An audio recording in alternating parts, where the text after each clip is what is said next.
একটা যুদ্ধ যেখানে মাত্র ৩১৩ জন মুসলমান দাঁড়িয়েছিল ১০০০ কুরাইশ যুদ্ধের সামনে। এটা ছিল শুধু যুদ্ধ নয়, এটা ছিল বিশ্বাসের পরীক্ষা, সাহসের সীমা আর আকাশ থেকে আসা এক অলৌকিক সহায়তার গল্প। মক্কার মরুভূমিতে ধুলো উঠছে, সূর্যের তাপে জ্বলছে তলোয়ার। রাসূল সাল্লাল্লাহু আলাইহি সাল্লাম এর নেতৃত্বে ছোট্ট এক দল প্রস্তুত হচ্ছে এমন এক লড়াইয়ের জন্য যেখানে জেতার সম্ভাবনা প্রায় নেই, কিন্তু পিছনে ফেরারও উপায় নেই। তখন তারা জানতো এই যুদ্ধ জিতলে ইসলাম টিকে যাবে, হারলে ইতিহাস থেমে যাবে বদরের বালিতে। যখন সংঘর্ষ শুরু হলো তখন আকাশে এমন কিছুই ঘটলো যা কেউ কল্পনা করেনি। ফেরেশতারা নেমে এলেন যোদ্ধাদের পাশে, আর সাহাবীরা যুদ্ধ করলেন এমন সাহসে যা আজও ইতিহাস কাঁপিয়ে দেয়। কিন্তু কিভাবে এই অসম যুদ্ধের মোড় ঘুরে গেল, কিভাবে দুর্বল এক বাহিনী ইতিহাসের প্রথম ইসলামী বিজয় ছিনিয়ে নিল, এই ভিডিওতে আমরা জানবো সেই মুহূর্তগুলো যখন বিশ্বাসের শক্তি অস্ত্রের সীমা ছাড়িয়ে গিয়েছিল। এটাই ছিল বদর, যেখানে আকাশ নেমে এসেছিল মাটিতে। মক্কায় নবী মুহাম্মদ সাল্লাল্লাহু আলাইহি ওয়াসাল্লাম এবং তার অনুসারীরা প্রায় ১৩ বছর ধরে কুরাইশ গোত্রের তীব্র নির্যাতনের শিকার হন। শুরুতে এটি শুধু মৌখিক উপহাস ও অপমানের মধ্যেই সীমাবদ্ধ ছিল, কিন্তু ধীরে ধীরে শারীরিক নির্যাতন, সম্পত্তি বাজেয়াপ্তি এবং গৃহ থেকে বিতাড়নেও রূপ নেয়। কুরাইশদের সবচেয়ে বড় অভিযোগ ছিল নবী মুহাম্মদ সাল্লাল্লাহু আলাইহি ওয়াসাল্লামের একেশ্বরবাদ ও মূর্তি পূজার সমালোচনা, যা তাদের ঐতিহ্য এবং অর্থনৈতিক স্বার্থের জন্য হুমকি হিসেবে ধরা হয়। যারা দুর্বল বা কৃতদাস ছিল তারা সবচেয়ে বেশি ভুক্তভোগী হন।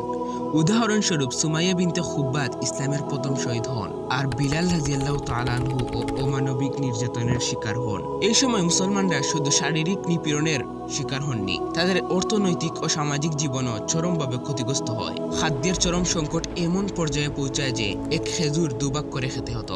এই সব কষ্ট ও হুমকি থেকে বাঁচতে নবী সাল্লাল্লাহু আলাইহি সাল্লাম এবং মুসলমানরা ৬২২ খ্রিস্টাব্দে মক্কা থেকে মদিনায় হিজরত করেন। মদিনায় পৌঁছানোর পর নবী সাল্লাল্লাহু আলাইহি সাল্লাম কয়েকটি গুরুত্বপূর্ণ পদক্ষেপ নেন। প্রথমে মসজিদে নববী নির্মাণ করা হয়। দ্বিতীয়ত, মুহাজির এবং আনসারদের মধ্যে মুআখাত বা ভ্রাতৃত্ব প্রতিষ্ঠা করা হয়, যাতে নতুন আগত মুসলমানরা আনসারের সম্পদ, বাসস্থান ও জীবিকার সহায়তা পায়।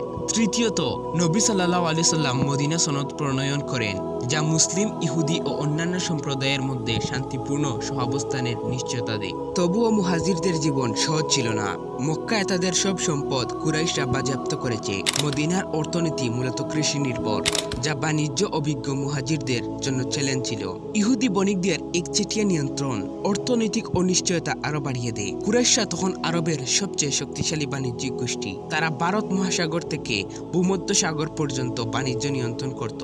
মদিনায় হিজরতের পর কুরাইশরা মুসলমানদের বিরুদ্ধে অর্থনৈতিক অবরোধ আরোপ করে এবং মদিনার সাথে বাণিজ্যিক সম্পর্ক বন্ধ করে দেয়। এতে খাদ্য ও প্রয়োজনীয় সামগ্রীর আমদানি হ্রাস পায় এবং মদিনার অর্থনৈতিক পরিস্থিতি আরো খারাপ হয়। এই পরিস্থিতিতে নবী সাল্লাল্লাহু আলাইহি ওয়াসাল্লাম একটি কৌশলগত সিদ্ধান্ত নেন: কুরাইশদের বাণিজ্য কাফেলা আটকানো। উদ্দেশ্য ছিল মুহাজিরদের ক্ষতিপূরণ, কুরাইশদের অর্থনৈতিক শক্তি দুর্বল করা এবং প্রতিবেশী গোত্রকে মুসলমানদের শক্তি দেখানো। ৬২৪ খ্রিস্টাব্দে আবু সুফিয়ানের নেতৃত্বে সিরিয়া থেকে মক্কায় ফেরত আসা একটি বড় বাণিজ্য কাফেলা আটকাতে নবী সাল্লাল্লাহু আলাইহি সাল্লাম প্রায় ৩১৩ সাহাবীর সঙ্গে রওনা হন। তবে আবু সুফিয়ান আগেভাগে কাফেলাটি অন্য পথে সরিয়ে নেন। তখন কুরাইশরা প্রায় ১০০০ সৈন্য নিয়ে বদরের দিকে আসে। আবু জাহল বদর পৌঁছে মুসলমানদের সঙ্গে লড়াই করার সিদ্ধান্ত নেন।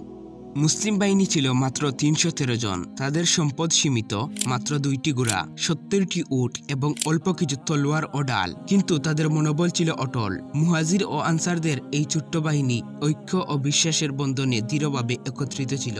নবী মুহাম্মদ সাল্লাল্লাহু আলাইহি ওয়াসাল্লাম ছিলেন সর্বাধিনায়ক। মুহাজিরদের নেতৃত্বে ছিলেন আলী ইবনে আবি তালিব রাদিয়াল্লাহু তাআলা আনহু। আনসারদের নেতৃত্বে ছিলেন সাদ ইবনে মুয়াজ রাদিয়াল্লাহু তাআলা আনহু। ডান দিকের ফ্লাঙ্ক পরিচালনা করেন জুবাইর ইবনে আল আওয়াম রাদিয়াল্লাহু তাআলা আনহু, আর বাম দিকের দায়িত্বে ছিলেন মিকদাদ ইবনে আমর রাদিয়াল্লাহু তাআলা আনহু। তাদের হাতে সীমিত সম্পদ থাকলেও তাদের মধ্যে ছিল আত্মবিশ্বাস, শৃঙ্খলা আর আল্লাহর প্রতি পূর্ণ আস্থা। অন্যদিকে কুরাইশ বাহিনী ছিল প্রায় ১০০০ জন। তাদের সঙ্গে ছিল ৬১টি ঘোড়া, ৭০০টি উট এবং ৬৪টি বর্ম। তারা সুসজ্জিত ও অভিজ্ঞ যোদ্ধা। সর্বাধিনায়ক ছিলেন আমর ইবনে হিশাম, যাকে আমরা আবু জাহল নামে চিনি। তাদের আত্মবিশ্বাস ছিল প্রবল। তারা ভেবেছিল মুসলমানদের পরাজিত করা সহজ হবে। বদর ছিল একটু নিচু উপত্যকা, চারপাশে পাহাড় দিয়ে ঘেরা, আর মাঝখানে ছিল কয়েকটি পানির কূপ। এই কূপগুলোর উপরই যুদ্ধের ভাগ্য অনেকটা নির্ভর করেছিল।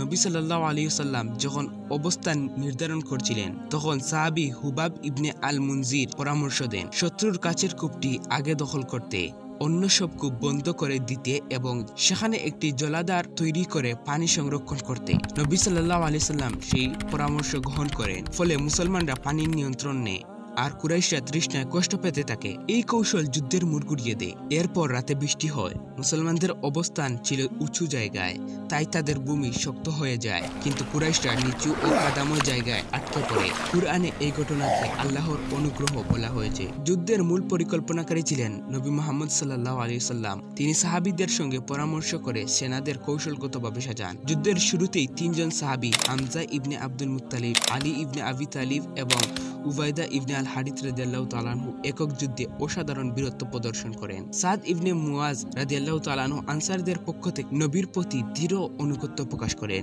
যা মুসলমানদের মনোবল আরো বাড়িয়ে দেয়। অন্যদিকে কুরাইশ নেতা আবু জাহল নিজের অহংকার ও ভুলের সিদ্ধান্তের কারণে সৈন্যদের বিভ্রান্ত করে ফেলে, আর অহংকারই ছিল তাদের পরাজয়ের অন্যতম কারণ। দ্বিতীয় হিজরির 17 রমজান, মদিনা থেকে প্রায় 80 মাইল দূরে বদর প্রান্তর। এখানে ইসলামের ইতিহাসে প্রথম বড় যুদ্ধের সূচনা। এক পাশে 313 জন সাহাবী, 22 জন মুহাজির ও 231 জন আনসার, অন্য পাশে 1000 সশস্ত্র কুরাইশ সৈন্য।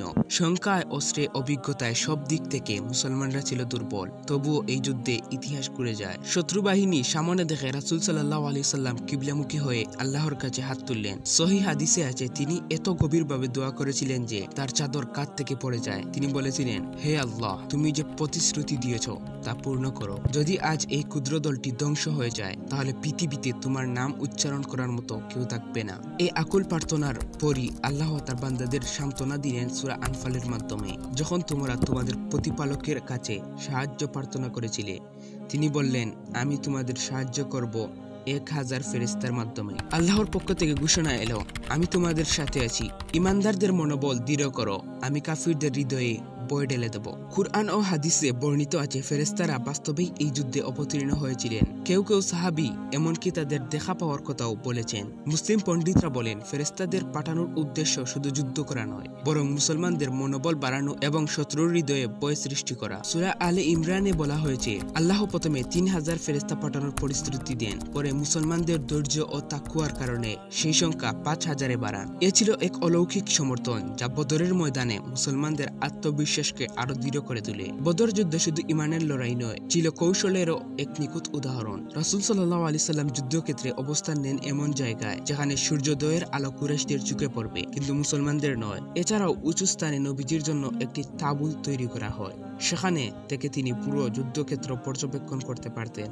যুদ্ধের আগে মুসলমানরা একে অপরের প্রতি অঙ্গীকার করেন যে তারা শেষ নিঃশ্বাস পর্যন্ত লড়বেন। তারা জানতেন তারা শুধু নিজেদের জন্য নয়, আল্লাহর দ্বীনের জন্য যুদ্ধ করছেন। এই ঈমানই ছিল তাদের শক্তির উৎস। যুদ্ধের সূচনা হয় একক দ্বন্দ্বযুদ্ধের মাধ্যমে। কুরাইশদের পক্ষে উতবা, সায়বা, ওয়ালিদ নামেন ময়দানে। তাদের মোকাবিলা করেন হযরত হামজা রাদিয়াল্লাহু তাআলা আনহু, আলী রাদিয়াল্লাহু তাআলা আনহু এবং উবাইদা ইবনে হারিস রাদিয়াল্লাহু তাআলা আনহু।